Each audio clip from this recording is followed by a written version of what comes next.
My name is Daniel Levi. I'm 12 years old and I live in Jerusalem, in the Rehavia neighborhood. I am Jewish, born into a traditional family, surrounded by rituals, ancient books, and endless questions. I've always been curious, you know? While my friends wanted to know the result of the next game or what would be for lunch, I wanted to understand what existed after death. Where are we going? What is the soul? Why does life seem so short? I remember it as if it were yesterday. It was an ordinary Tuesday. The sky was clear and my mother called me to lunch. I had just come back from school and I was excited to show a drawing I made about the creation of the world, a mix of Genesis and black holes, because I'm also passionate about science. Suddenly I felt a strong dizziness, as if the ground had disappeared beneath my feet. My heart sped up, then seemed to stop. I tried to call my mother, but my voice wouldn't come. Everything went dark. I felt like I was falling, but my body didn't even move. I woke up for a moment on the living room floor. I saw my mother desperate, screaming for help. My father, pale as ever, trembled as he called 911. I wanted to say I was fine, but I couldn't. The only thing I could think of was, is this how you die? When the paramedics arrived, I could no longer feel my body. It just floated. Yes, I floated, as if I were lying in the air, watching everything from above. I saw my body motionless on the floor. I saw rescuers trying to revive my heart. I saw my mother kneeling, praying in Hebrew, tears flowing without stopping. But there was something strange. I didn't feel afraid. None. On the contrary, an immense peace came over me. It was as if I was being embraced by something invisible, warm and eternal, a heat that didn't burn but enveloped. At that moment, I realized that something much bigger was about to happen. I wasn't dreaming. I wasn't hallucinating. I was somewhere else, and that was just the beginning. I can't say how long I stayed there, hovering between the floor of my living room and the sky of the unknown, but the feeling was clear. I was between two worlds. The body of Daniel Levi, 12, was still there on the floor, surrounded by defibrillators, distressed voices, and desperate prayers. But I was already gone. I felt a force gently pulling me, as if an invisible current was guiding me through a tunnel made of pulsing lights. It wasn't just any light, it was a living light. Each color, each beam, seemed to have a soul of its own.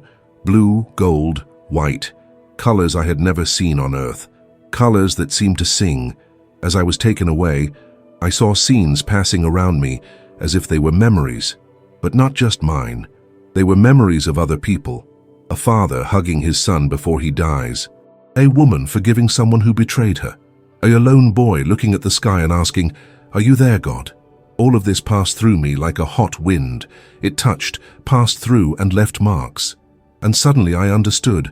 Every act of love, every sincere gesture was eternal. Nothing was lost. Going through that tunnel, I began to realize that I was no longer alone. There were presences all around me, beings made of light, floating beside me. I didn't see them with my eyes, but I felt them with my whole being. They did not speak with words, but with thoughts, straight to the heart. One of them told me something that I will never forget. You're not dying. You're remembering who you always were. At that moment, an indescribable emotion invaded me, like I was finally waking up from a long sleep. There, between the worlds, everything made sense. The questions I always asked about God, the soul, the purpose, the answers were there, and they didn't come as phrases but as deep certainties, as if my heart had always known everything. Then the environment changed. The light became more intense, but it was not blinding. I was led to a space that seemed to be made of absolute silence, not an empty silence, but a silence that spoke, a place with no time, no ground, no sky, just pure existence. It was in this place that I felt something approaching. I saw no face, no shape. I just felt a presence so immense, so full of love and truth that my entire being knelt, even without having a body. This presence knew everything about me, every thought, every fear, every little kindness I did, and yet she embraced me with total acceptance. There, in that moment outside of time, I realized something extraordinary was about to happen, and I, a simple Jewish boy from Jerusalem, was at the center of a mystery that would change everything I believed about life, death, and who Jesus really is. I was taken to a place that does not exist on any map, in any book, in any human word. I call it the kingdom of silence. But it wasn't the silence that scared. It was the silence that welcomes, that heals, that reveals. There was no sound, but everything spoke. The air vibrated with a kind of invisible wisdom. It was as if every particle of that space carried truths that had always been hidden from us. I felt naked, not my body, but my soul. No masks, no excuses, no fear.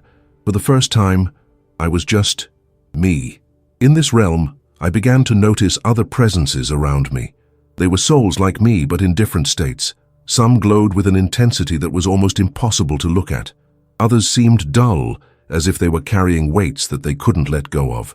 Some danced with joy, others cried in silence, and even without words I understood. Those souls were there to learn, to remember, to heal. I saw an elderly woman being welcomed by soft lights, crying with regret, but being enveloped by forgiveness. I saw a young man who had taken his own life being embraced by a presence so full of love that my heart almost exploded. And then I realized no one there was judged like we are here. The judgment was internal, deep, true. Each soul saw themselves as they really were, without masks, without lies, without pride.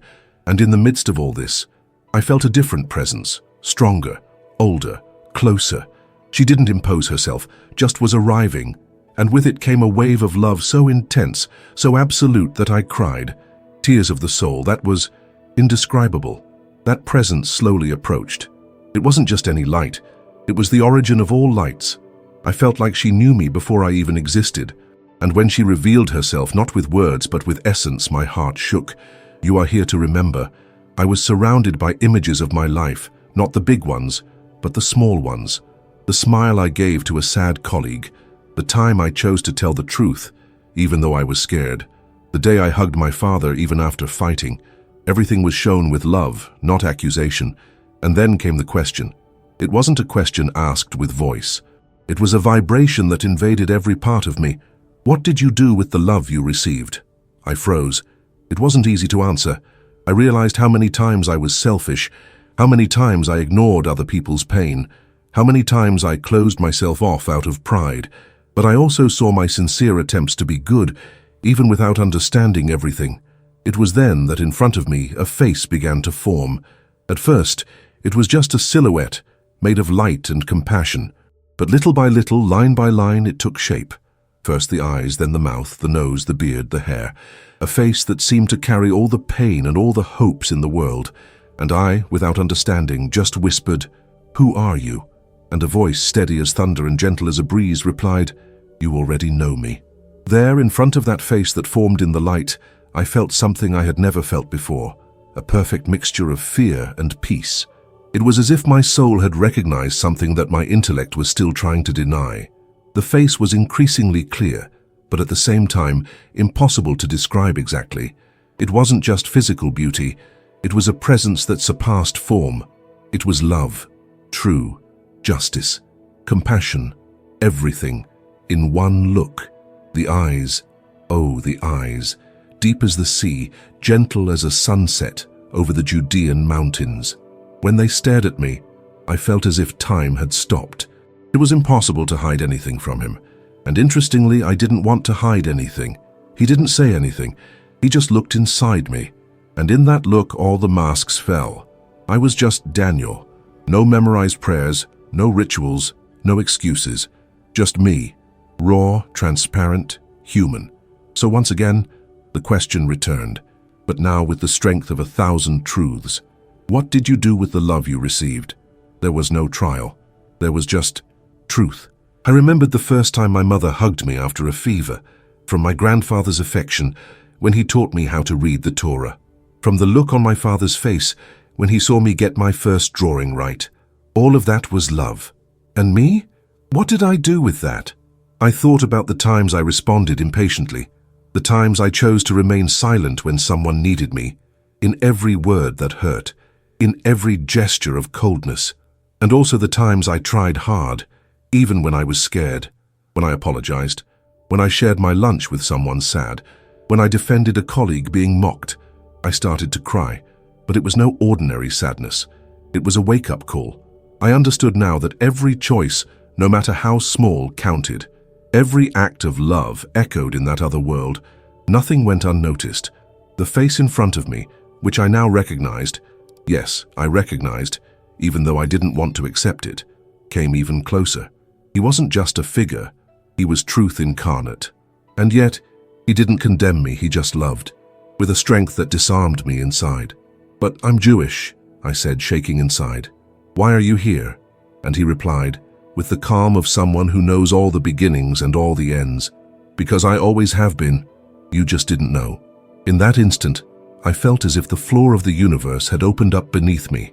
Like this, I, a boy raised among Jewish traditions, studying Moses, Abraham, the prophets, was now faced with Jesus. There was no cross, there was no religion, there were no symbols, there was only him, and the absolute love that emanated from his presence.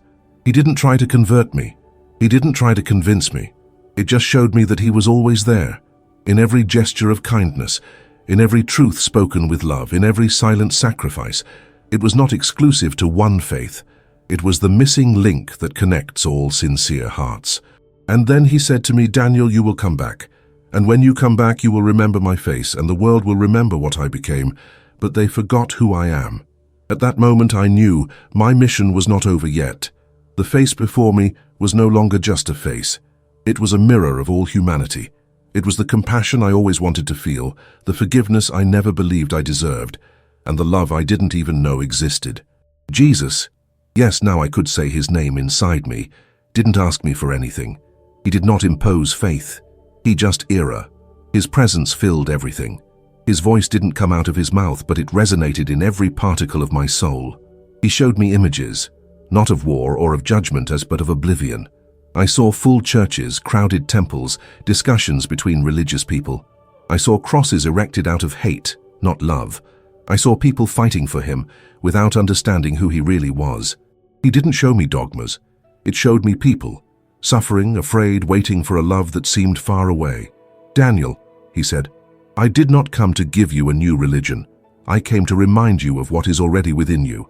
And at that moment, he took me to a different place, an open, silent field where I saw thousands of people looking at the sky. Each one has a culture, a faith, a history, and one by one, as they looked up, I saw their eyes fill with tears. Not out of fear, but out of recognition. They saw him, and they knew. It was as if everyone had finally understood that he was never an imposition, but a presence. Not a limit, but a bridge. Not a name, but an essence. I felt an urgency inside me. This truth needed to be told. I, a Jewish boy from Jerusalem, had seen what so many had been searching for their entire lives. But how to tell this? Who would believe? "They will doubt you," he told me. "They will laugh. They will reject. But don't speak for them. Speak for those who remember, even if in silence." Before leaving, he looked inside me one last time, a look that seemed to say everything I needed to know, even without words. And then gently, the surrounding light began to dissolve. My heart was enveloped by a force that pulled me back to the body, to the earth, to time. And in that last moment he said, "Show the world my face, not with words, with love." Something touched you, and now you can be the bridge for that same light to reach another soul. Comment below, "I believe in love that transcends religions," or share what this story is awakening within you. Sometimes a single word from you can be the beginning of faith in someone. The return was not sudden. It was like waking up from a dream, but knowing that the dream was more real than everything I've experienced so far. I opened my eyes slowly. White lights, the distant sound of monitors, muffled voices, and then a hand squeezing mine. It was my mother, crying, whispering prayers. My body ached, as if it had been ripped from another world, because, in fact, it had been. The doctors couldn't explain it. "He was heartless for almost 4 minutes, and he came back. That doesn't make clinical sense," one of them muttered, almost in shock. But inside me, everything made sense. I knew what had happened, and more than that, I knew why I had come back. Still in that hospital bed, I closed my eyes and tried to remember his face. I didn't want to forget any details. I took a sheet of paper and started drawing. The lines came as if my hands knew the way. Each line was more than an outline. It was a living memory. That morning, Nurse Sarah, a Christian of Arab origin, saw my drawing. She stopped, put her hand over her mouth, and her eyes filled with tears. This face, This face has been seen before." She ran out and returned minutes later with a printed image. It was a portrait made by an American girl who had also had an NDE and had described seeing Jesus. I froze. It was the same face. It wasn't imagination. It wasn't an invention. I knew what I saw. And now someone else in another place with another culture had seen it too. But along with certainty came weight. A voice inside me repeated, "They have forgotten who I am. Show, speak, live." My life would never be ordinary again. I was no longer just Daniel, the curious boy from Jerusalem. Now I was the bearer of a sacred memory, a mission. I started writing down everything I experienced, every detail, every sensation. Not to convince, but to remember, because that's what he said, to remember. I knew that when I told the world, there would be doubts, reviews, disbelief, but I also knew that for some people, my words would be the breath of faith they were missing. And it was in that hospital, still fragile and trying to understand the magnitude of what I had experienced, that I made my decision. I would tell the world, even if they called me crazy, even if I lost friends, even if my own faith was put to the test, because he showed me something that no one can take away from me. And when you this, the truth cannot simply return to silence. The days following my release from the hospital were strange. I was back, but I wasn't the same. It was as if my soul was still there, in that realm of silence, and my body was trying to adapt to the density of the world again. My mother took care of me, as if I had returned from a war. He looked at me with eyes full of questions, but said little. My father, more skeptical, tried to rationalize. He said that what I experienced could have been a hallucination, but I knew. The first night home, I had a vivid dream. It wasn't just a memory. It was like I was being upgraded, receiving more clarity about the mission I was given. I woke up in a cold sweat, with the phrase ringing in my mind, "They have forgotten who I am." At breakfast, I took courage and told my mother everything, detail by detail, the tunnel, the souls, the question, the face, the words. She listened in silence. When I finished, his eyes were teary. She held my hand and said, "My son, you saw something that not even the oldest can understand. But what you felt, no one can take that away from you." I was silent. She believed, but I was also afraid. Fear of what the world would do to someone who claims to have seen Jesus and is Jewish. The next day I told my rabbi, I thought he would listen to me fondly, that I would understand that the experience was spiritual, not a denial of my faith. But it wasn't like that. "You've been through trauma, Daniel," he said, trying to be gentle. "These visions come from the unconscious. The important thing now is for you to focus on your studies. Forget it. To forget. As if it were possible to forget something that marked every cell of my being. At school, classmates started whispering. One or the other called me the boy who died. Some laughed, others were afraid, and some looked with sincere curiosity. The truth is that I came back to a world that wasn't ready for what I had to tell, but that didn't stop me. I started writing everything down in a notebook. Every memory, every vision, every word of him. It was as if I was building a bridge between two worlds, the bridge I was asked to build. One afternoon, my mother found me in my room, drawing the face again. "Do you still see him?" she asked. "Not with your eyes, but inside," I replied, pointing to my chest. "And it's like he watches over me, for the whole world." She nodded silently and hugged me. It was on that day that I understood something essential. I had returned, yes, but the Daniel from before had stayed there. It didn't take long for my story to spread throughout the neighborhood, and soon to other parts of Jerusalem. I didn't need to say much. Someone just needed to look at me for more than a few seconds to realize that something in me had changed. But not everyone was ready to listen. The first blow came from where I least expected it. My family, my uncles, my grandparents, even some close cousins. When they heard what I was saying, they looked at me as if I had betrayed our roots, as if I had dishonored our ancestors. The reaction wasn't one of concern, and it was indignation. "You're confused, Daniel. You had a delusion, a dream. This is dangerous, very dangerous." They tried to silence me out of fear, with shame, as if what I had seen could stain our faith. But how could it be a betrayal if all I saw was love? The worst moment was during a Shabbat dinner.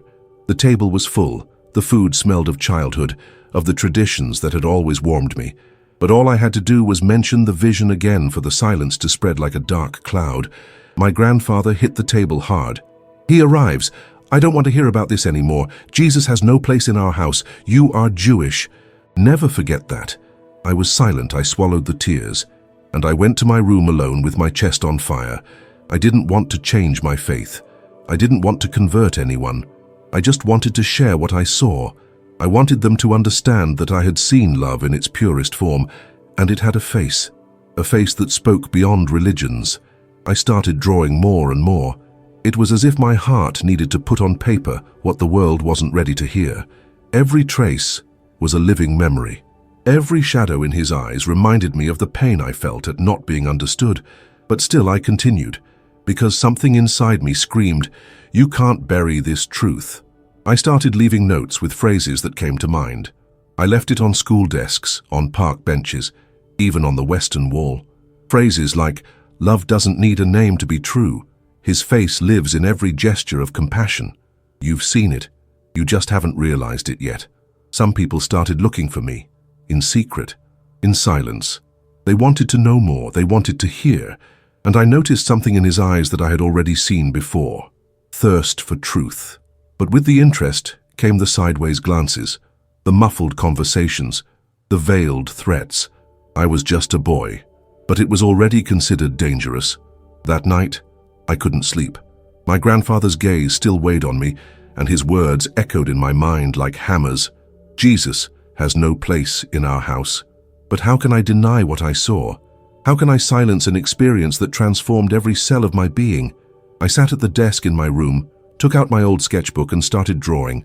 Not in a hurry, not with the intention of showing anyone. I just needed to get it out of me. The features appeared naturally. The eyes first, deep, full of mercy. Then the mouth, serene. The straight nose, the beard, light. The wavy hair, not golden like in the images in old books, but brown, almost sunburned. Each stroke took me back to that moment outside of time, and when I finished, I knew it was him. The next day, I took the notebook with me to the hospital for a follow-up appointment. While waiting at reception, I saw Nurse Sarah, the same one who had been moved by my first drawing. She approached, gentle as always. "Still drawing?" she asked with a smile. I showed the notebook. She looked. It stopped, and his eyes widened like the first time. Without saying anything, he left the room. He returned minutes later with a laminated sheet. It was a high-resolution copy of a portrait painted by a girl called Akiane. I had never heard of her. The image showed the face she said she saw in a spiritual experience. I froze. Era identical to what I had just drawn. "Daniel," said Sarah with a trembling voice, "you are not alone. There are other people who saw the same face, in different places, in different languages, with different stories." It was like a ray of divine confirmation piercing my soul. I wasn't making it up. He wasn't delusional. This was real, more real than anything my eyes had ever seen in this world. I returned home in a state of shock, but not fear, of mission. That night, I decided I couldn't keep this a secret any longer. I scanned my drawing, wrote a short text telling part of my experience, and posted everything on an online spirituality forum. I expected some comments, maybe criticism, but what came was an avalanche. Thousands of people started sharing. Some wrote, "I saw the same face. That look has haunted me for years. My God, it's him." Others, of course, laughed. They accused him of blasphemy. They said I was being manipulated, that it was a move to convert me. But I wasn't trying to convince anyone. I just wanted to show what I saw. And what I saw touched hearts that were sleeping. The morning after posting, I woke up to my cell phone vibrating non-stop. I didn't even know that so many notifications could exist at the same time. When I opened the application, I was shocked. More than 500,000 views, thousands of comments, shares in religious groups, NDE forums, Christian, Jewish, spiritual, atheist profiles. The face I drew, the one I saw in that place where time doesn't exist, was now on the screens of people all over the world. And with it came the reactions. Some made me cry with emotion. That look reminded me of the love I felt when I almost died. I never believed in anything until I saw that face. "I'm Jewish and I've never felt so moved by an image." Other comments were less sweet. "Liar. This is heresy. A 12-year-old boy cannot change what 2,000 years of history have established." And I understood. The truth when revealed with purity, always causes an earthquake, because it touches where people hide most, in the soul. I received invitations for interviews, first on small YouTube channels, then bigger podcasts, and then an invitation that almost made me fall out of my chair. A large international network wanted to report on my experience. My mother hesitated. My father said it would be a mistake, but deep down they knew I wasn't after fame. I was following an order that did not come from any human being. During the recording, the journalist looked at me with an expression somewhere between skeptical and fascinated. "Daniel, do you know what you're saying? Have you seen Jesus?" Not only did I see, to answer how I understood who he really is. And no, he didn't ask me to change my religion. He asked me to remember. Just that. Remember love. The interview was aired, and on the same day the explosion was even bigger. Millions of hits, controversial titles, The Jewish Boy Who Says He Saw Jesus, Reincarnation, Hallucination, Miracle.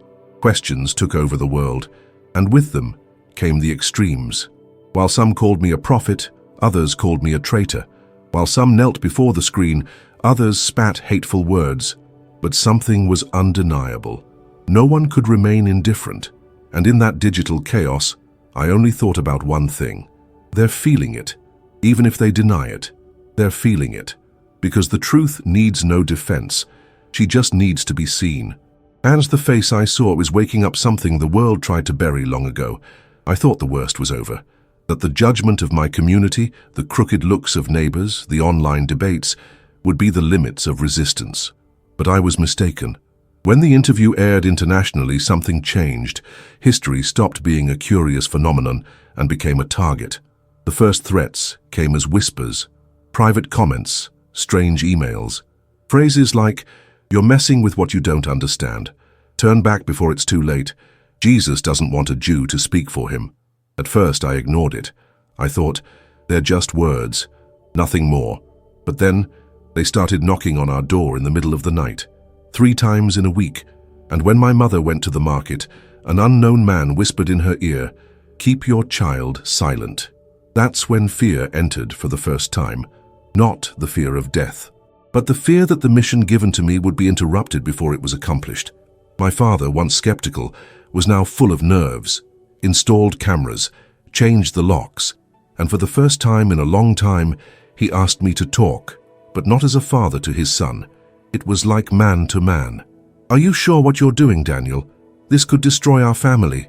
"I have no choice, Father," to answer. "If you had seen what I saw, you would understand. I'm not a rebellious boy. I am a messenger, and I didn't choose that." He lowered his eyes, and for once he didn't try to convince me otherwise. Invitations to speak continued, but now, along with them, came dossiers of hate, anonymous messages, calls with distorted voices. Even my face started circulating on radical websites, both Orthodox Jewish and Christian extremist groups. To them, I was everyone's enemy. One night, I received a message that stopped me in my tracks. "You will burn like the false prophets." I closed my eyes. I took a deep breath, and instead of panic, I felt peace. Because at that moment, I remembered his look, the same look that passed through me when he asked the question that changed my life. "What did you do with the love you received?" I couldn't stop now. Maybe my mission wasn't to convince anyone, but if just one soul, a single soul, could recognize that face and feel what I felt, it would have been worth it. I knew I couldn't keep talking to everyone. The attention had become a cross, the truth a burden, and my life a kind of silent countdown. I started to move away from the spotlight. I refused interviews. I deactivated profiles. I walked the streets of Jerusalem again with a low cap and discreet eyes. But I never stopped writing. In silence, I continued documenting everything I had experienced, not for myself, but for the right time, for whoever came later. It was then that I received a different invitation, not from a channel, not from a religious group, but from a humble school on the outskirts of the city. An ethics professor had shown my drawing to his students and said, "This is a story that talks about something bigger than religion." And the students asked to meet me. I accepted. I arrived without security, without a camera, without an audience. Just me, a projector, and 30 teenagers with eyes full of the world. I sat on a chair in the center of the room, and for the first time in a long time I spoke without fear. No defense, I told everything. from the fall to the face. And then I asked them, have you ever felt that there is something bigger than all this? That love, sometimes, seems to come from a place we don't understand. The room fell silent, but it was a living silence, the kind that listens with the soul. I took my notebook, the old one where I first drew his face, and opened it to the last page. There, the night before, I wrote the sentence that he left me as a final message. You don't have to believe me, only recognize love when it's in front of you. I closed the notebook. That's the message. It's not about religion. It's not about right or wrong. It's about remembering what we forget. That love has a face, and that when we find it, everything inside us changes. A student raised her hand and asked, Daniel, do you still see him? Smile. I took a deep breath. And I replied, every day, whenever I choose to forgive, every time I hug someone who is scared, whenever I put others before myself, because there, he appears and smiles back. I left that room with my heart at peace. He knew he no longer needed to prove anything, because the seed had been planted, and the rest belonged to silence. Today, I don't know where I will be tomorrow. Maybe my story will continue. Maybe it will disappear among the internet archives. But I guarantee one thing, someone, somewhere will see his face, and you will remember.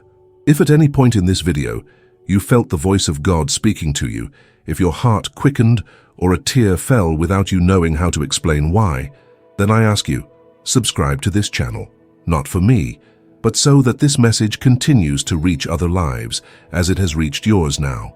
And if you made it this far, to the end of this story, comment below, I saw the face of love. This way I will know that you walked with me until the last second of this journey. Also leave your like, not for vanity or numbers, but so that the reach of this story grows, and more people can be touched by this truth. This story may be over, but what comes next is deeply connected. The next video is already on the screen. Click now. You may find that all of this was just the beginning.